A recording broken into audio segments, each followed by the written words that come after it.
Okay, hello my dear students in Robotics 1. In this video lecture, I'm going to give some instructions on the first exercise, which is on multiple blinking LEDs. So I will only be giving you 2 sessions on this exercise, on this particular exercise. So it's very important that you know what to do in advance. Here, I will be talking about the circuit that you will use in the first exercises and the coding as well. So first is the circuit. Very simple lang naman yung ating circuit. You are just going to use 3 LEDs. Any color will do. And then connect that to your Arduino board because now we are going to upload codes on the board to make the blinking patterns for the LEDs. So this is how you will connect your LEDs.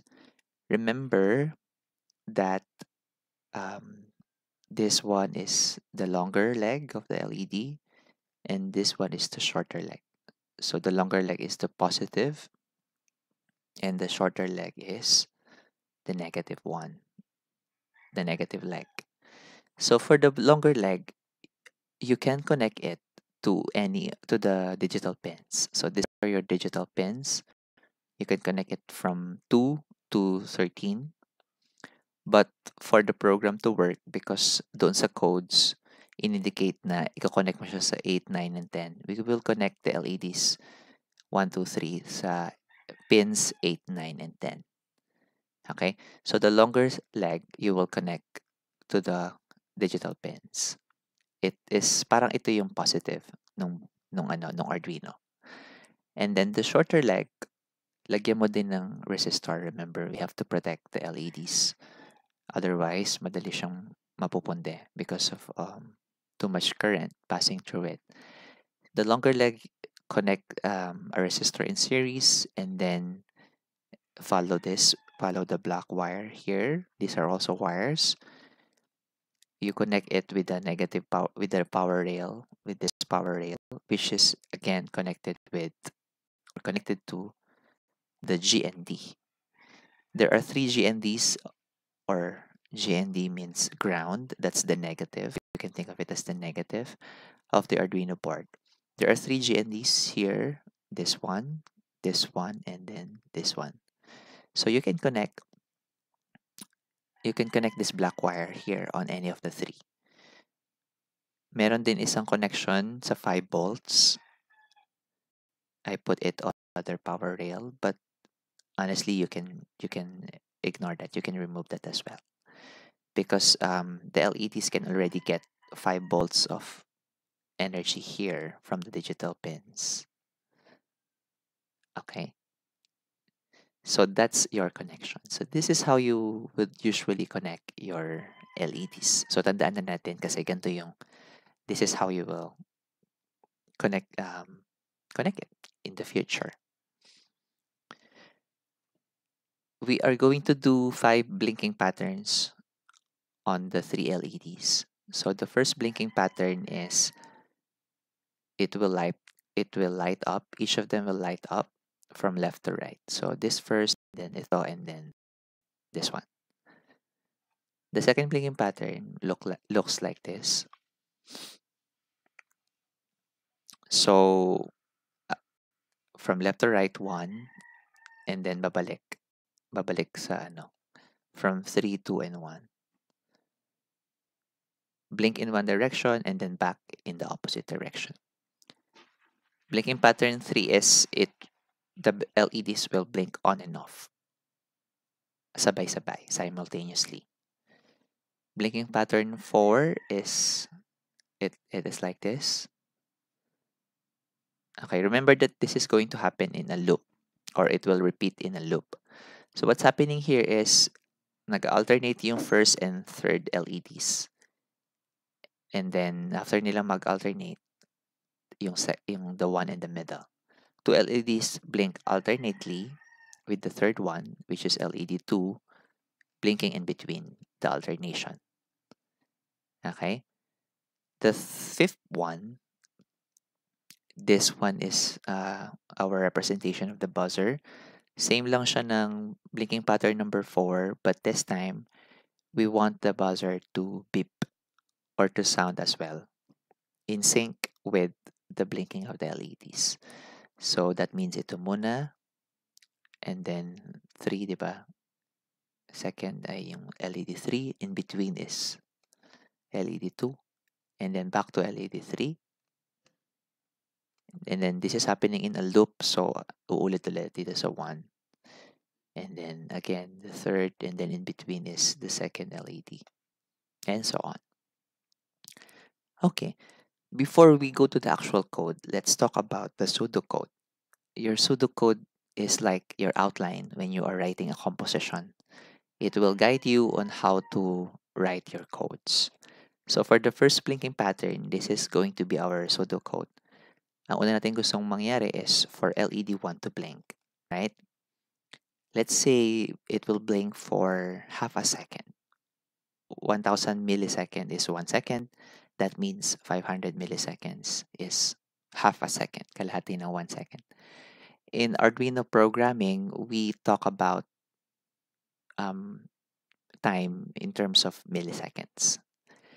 Okay, so it will turn on for half a second and then it will turn off. After that, yung LED 2 naman will turn on for half a second as well, and then it will turn off, and then LED 3 will turn on for half a second, and then it will turn off.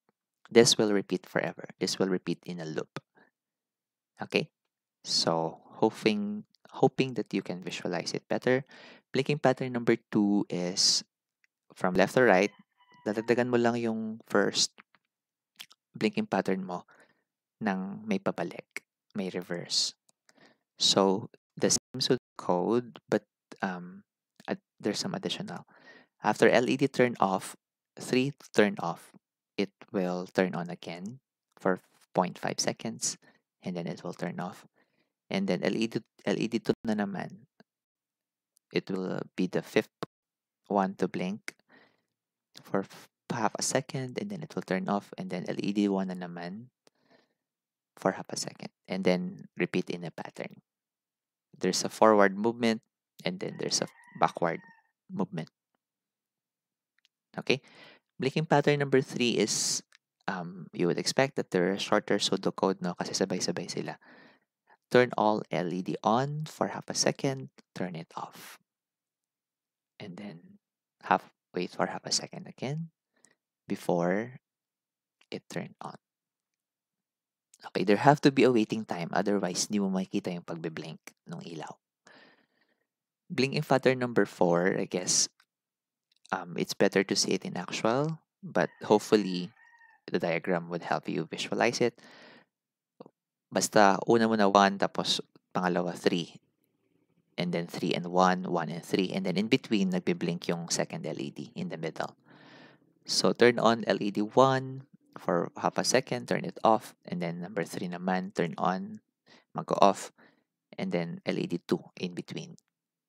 And then reverse, you do the reverse, LED 3 on for half a second, and then off. And then dahil repeat forever, it will return here, LED 1 ulit, and then 3 in between them, LED 2. Blinking pattern number 5 is the same as number 4, just you're adding a buzzer. So it looks like this. Instead of turning LED 1 alone, kasabay yung buzzer for half a second. LED 3 and the buzzer, LED 2 and the buzzer, and then LED again, LED 3 again and the buzzer, LED 1, LED 3, and then LED 2 in between. Okay? So, ibig sabihin, kailangan pala natin ng code para mag-turn on and off yung LEDs for half a second. Kailangan natin ng code para mag-repeat siya so that the repetitive task will go on forever in a loop. Kailangan mo din actually sabihin kay Arduino kung saan digital pins, because remember, there are 13 digital pins kung saan mo pwedeng ipasok yung buzzer and LED. You have to tell the Arduino where is it located, kasi kailangan niya yung supplyan ng kuryente, ng current. Otherwise, they won't blink. They won't turn on and off or sound on and off. Okay? Sige, pag-usapan muna natin kung paano yung itsura, usually the basic structure of a sketch. That's what you would call a program in Arduino, a sketch. Usually it's composed of three blocks of codes: declaration, setup, and loop. In the declaration, this is where you tell your Arduino, your program, your board, kung nasaan yung LEDs and buzzers mo, saan mo siya kinonect. Second is the setup. Pag buzzer and LED, remember na ang setup mo is it would be an output instead of an input, because in the first place sila ay nag-output ng event. That means ang LED umiilaw siya, it gives off light as an output, and the buzzer gives off sound as an output. Being an output means as well that the Arduino will supply it with 5 volts of electricity para magawa niya yon. Okay? Input is something that you reserve for sensors. Okay, because they take input from the environment. Like a temperature sensor will have to read the environment to get the value of the temperature. Okay, and then the loop is where the main instructions will happen. This is where your blinking patterns will be performed. It will be repeated forever since it's going to be in a loop. Okay, so this is our codes for blinking pattern number 1. I hope you won't get too overwhelmed. Okay. Again, I told you that there is going to be usually there are three main blocks of codes. Declaration block is where we tell our Arduino where our LEDs are located. So, ganito yung lines of code na ginagamit doon usually. LED 1 is yung naging decision mo na pangalan ng LED number 1. It's called your variable name. Variable name. Pwede yan kahit ano, basta walang space. LED, it can be like this. LED 1, or instead of a space, you might use underscore. Yung LED 2, pinangalanan mo siya ng like this. LED 3 like this. So every time that you call this variable in your codes, it should be spelled in the same way. Okay? What are these double slashes? These are your comments. Pwedeng wala yan, pero maganda kung meron. Kasi it tells you ano ang ginagawa ng line of code na ito. So that when you open it again, after quite some time, you know what's going to happen. You know what the program is all about. Okay? Pag maglalagay ka ng comments, it will not be read by the Arduino IDE. I-skip nyo yan basta meron kang double slash in the beginning. Okay, pag nagpapangalan ka ng variable, lalagyan mo ng int. Int means integer. It means your variable type is an integer. It would have values that are positive, negative, or 0. Again, you don't have to think too much about this for now. Just put int before you declare the variable name and then equal kung nasa ang pin siya. Remember, doon sa diagram, the circuit, we put the LEDs 8, 9, and 10. Pins 8, 9, and 10. And then, kasi kailangan lagyan mo siya ng bawat lines of code, you have to put, let me just erase it kasi hindi mo makikita. You have to put semicolon at the end. Para siyang dot in a sentence. It tells the Arduino that this particular line of code has ended, and then it can proceed with the next lines of code. Okay, in the setup, you have to use the setup function. You have to use the setup function. Yung setup function is like this, the void setup function. Sulat mo muna void setup. Usually, kapag nag-load ka ng isang sketch, mag-a-appear na yung void setup agad-agad. Void setup, open and close parentheses. And then it's a block of code. Ano? So the block of code you have to insert inside this braces, opening and closing braces. Okay po. So this is your setup. You are telling your Arduino that LED number 1 is an output device, the same with LED 2 and 3. The code that you will use is the pin mode function. Remember that this is case sensitive. That means kung malaki yung M mo dyan, malaki yung M mo dapat pag sinulat mo siya in the program. It's a function, so meron yang parentheses, open and close. Nag-end pa rin sila in a semicolon. Yung nasa loob ng parentheses, those are parameters. Yung pin mode, kailangan niya ng dalawang parameter. Ang first parameter is, ano ba yung gagawin nating output or input? This is LED number 1 na nakalagay sa pin number 8, naka-connected in pin number 8. And then the second, separated by a comma, the second parameter is anong mode siya. Is it input or output? So again, it's output for the reasons that we stated a while ago.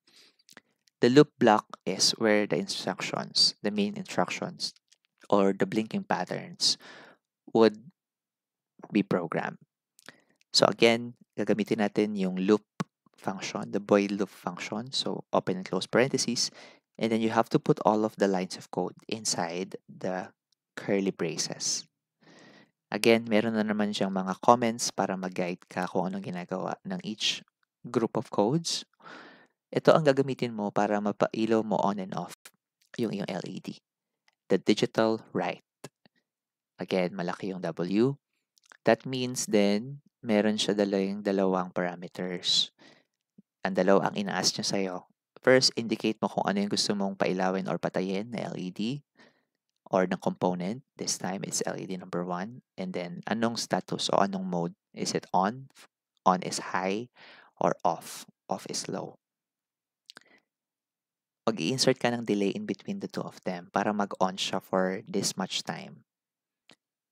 Okay, delay for 500 milliseconds. Isang parameter lang for the delay function. Ibig sabihin ng delay function, mag-i-stop muna yung mag-run yung program for this much time. That means may stuck na nakailaw yung LED 1 for this much time. Okay, and then yung LED 2 naman, you do the same thing, same pattern. LED 3 naman, same pattern. Okay, ganun lang po siya. Okay, how about code for blinking pattern number 2? Again, ito ay merong forward blinking and then backward blinking. Copy mo na lang yung code mo for 1, 2, 3, blinking of 1, 2, and 3. Pero dagdagan mo siya para mag-blink naman 3, 2, 1. Again, same declaration and same setup. Wala naman tayong dinagdag na LED. Ito pa rin yung blinking ng LED 1, 2, and 3, forward and reverse. Isisingit mo yon sa iyong curly braces. Okay? Hindi ka gagawa ng another void loop. You'll just insert it para mag-repeat siya forever. So, magbiblink ang LED 3 again for half a second, magta-turn off. After that, LED 2 naman, and then LED 1 naman. And then since this is in repetition, babalik sa 1, tapos 2, and then 3, and then 3, and then 2, and then 1, and so on until stop mo siya. Okay? How about code for blinking pattern number 3? Mag-ilaw muna lahat sabay-sabay and then mamatay. Remember yung pseudocode nito, maiksi lang. So the codes will be simple as well, shorter as well. Same declarations and same setup. Yun, ganito lang siya. Instead of the delay in between and then mag-off, sabay-sabay kasi mangyayari yon. So you have to indicate na digital write high for LED 1, 2, and 3. And then wait for half a second and then saka mo sila patayin ng sabay-sabay. Wait for half a second. Yung program mo, it reads your codes from left to right and then top to bottom. Okay, so ito muna yung una niyang ipaperform before itong mga ito. Okay? How about your blinking pattern number 4? Mag-blink ang 1, tapos ang 3, tapos ang 2, and then ang 3 ulit, tapos ang 1, ang 3, and then ang 2, and then ang 3 ulit, tapos ang 1, 3, and 2, and so on. So, same setup and same declarations. Wala tayong dinagdag. Ayun, important talaga maglagay ng comment para hindi ka malito dyan. First, LED 1 will blink on and off for half a second. Tapos LED 3 naman. Tapos LED 2. And then LED 3 ulit. And then the loop will happen. Okay. Buzzer. How will your code change if you will insert a buzzer? Okay, so ano napansin natin dito in the declaration? Nagkaroon ng another variable which is your buzzer. And you decided to put your buzzer on pin number 11. Integer buzzer equals 11, semicolon. And then again, kailangan mo ding i-declare, sabihin, set up na yung buzzer ay output device as well. Isisingit mo yon in between the curly braces. Void loop, instead of just the buzzer turning on, kasabay niya mag-turn on ang LED mag-turn on, kasabay niya mag-turn on ang buzzer. Okay? Sabay na mangyayari yon kasi there's no delay in between the two of them. Mabilis na mag-read yung ating program. And then delay muna, mag-on sila for half a second and then mag-off. And then LED and the buzzer, nag-insert ka lang nito, digital write buzzer. Mag-work din yung digital write function para mag-turn on and off sa buzzer. Because digital write high means it will supply 5 volts and digital low means it will remove the 5 volts. Maging 0 volts na lang yung nandun sa digital pin na yon kung saan nakakonect yung LED and buzzer. And then LED 3 and buzzer, LED 2 and buzzer, then back again to LED 3, and then since this is a loop, back to 1, 3, 2, 3, 1, 3, 2, 3, 1, and so on. Okay, in summary, para mapailo mo yung LED and buzzer, ang kailangan mong code ay yung digital write. It has two parameters, the pin number and the mode. Or, kasi i-equate mo naman yung pin number doon sa variable name, di ba? Pwedeng variable name ang isingit mo dito. The mode is kung high or low. To repeat the actions forever, isisingit mo sila sa void loop function. Again, sisingit mo yon dito sa curly braces na to. Sa loob nun. Para malaman ng Arduino kung saan connected, i-define mo siya. Papangalanan mo, bibigyan mo ng variable name, and then i-equate mo kung saan pin number nakakonect. Dapat po may semicolon doon. And then, how will the Arduino know kung magsusupply siya or magre-remove siya ng 5 volts or maglalagay pala siya ng 0 volts doon? Set it as an output. Use the pin mode. Again, the pin number, and since dineclare mo naman na equal yon in this particular variable name, pwedeng variable name ang ilagay mo, comma, output or input, semicolon. So, ito ang mga blinking patterns na pwede mong itry. This will be your homework. Pwede mong i-imagine ang circuit din kasi instead of 3, meron ka ng pang-apat na LED. How will your circuit change? And then, how will your code be? What will your code look like kapag naging apatan na siya? In the first pattern that you can try by pairs, LED 1 and 2 will blink, and then LED 3 and 4 will blink. Okay, so write your code. How about if we will make it look like a heartbeat? Once muna, and then quickly twice. And then pause, and then repeat the pattern. Parang 1, 1, 1, blink, blink, blink, pause, and then blink, blink, blink, pause. Pwedeng apat din ang gamitin mo. Nasabay sila ganun ang blinking pattern. Or, you can set up your LEDs na pabilog siya like this. Pabilog siya doon sa iyong breadboard. And then, pwede silang mag-go around. Yung blinking will go around the circle. Parang rotation yung effect. Okay? So, depende sa'yo kung how many LEDs you will use. So, how will your circuit look like? How will your code look like? Okay, good luck everyone. Again, we only have 2 sessions for this exercise number 1. So, we are limited in time. We have to prepare ahead of time. Thank you and good luck.